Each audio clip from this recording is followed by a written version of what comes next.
फ़र्ज़ कीजिए मैंने आपको एक फ़ंक्शन यहाँ पे दिया हुआ है और ये रकबा ज़ेर कर्व है और किस तरह निकाला जाता है ये आप जानते हैं।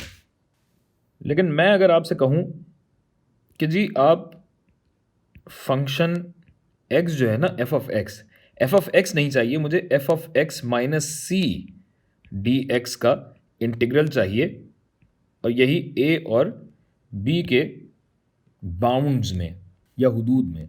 ठीक है भाई, तो परेशान होने की ज़रूरत नहीं है। आप ये जानते हैं कि अगर फ़ंक्शन में x में से c सब्ट्रैक्ट किया जा रहा हो, निकाला जा रहा हो, तो इसका मतलब सिर्फ़ और सिर्फ़ ये है कि ये पूरे का पूरा फ़ंक्शन, ये पूरे का पूरा कर्व x एक्सिस में c यूनिट दाईं जानिब शिफ्ट हो जाए।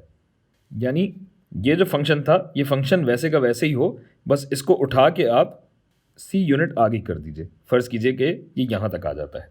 तो अब आप देखेंगे कि अगर मैं पूरे फ़ंक्शन को c यूनिट दाईं जानिब बढ़ा रहा हूँ, तो ज़ाहिर है ये हुदूद जो हैं, ये हुदूद भी तो उतना ही आगे बढ़ेंगी ना।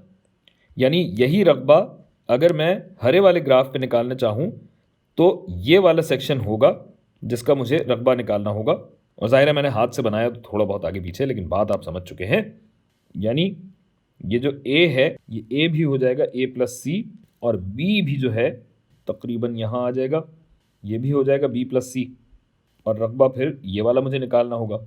गोया ये भी प्लस सी हुआ और ये भी प्लस सी हुआ, और जब ये प्लस सी करके मैं रकबा निकालूंगा तो ये रकबा दरअसल इसी रकबे के बराबर होगा, यानी इस इंटीग्रल के बराबर होगा।